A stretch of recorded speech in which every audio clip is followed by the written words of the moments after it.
LABCONCO Purifier Class 2 Biosafety cabinet. It's running at 120 volts. Has its own internal blower. You see right now it's recording some inches of mercury, showing the suction underneath the sash here. You can see right now we have the UV light on it. It does have that option. Going to shut that off and go back to the white light. Takes a second because it is fluorescent to come on.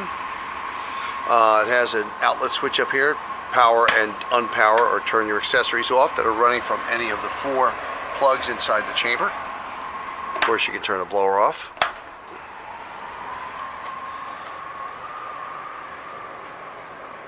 Filter up here. There are covers for these side panels. Obviously, you've seen we've accessed just to get the get to the power. And those covers for both sides. That also has a cover on it. Are there. And of course, there's one gas port.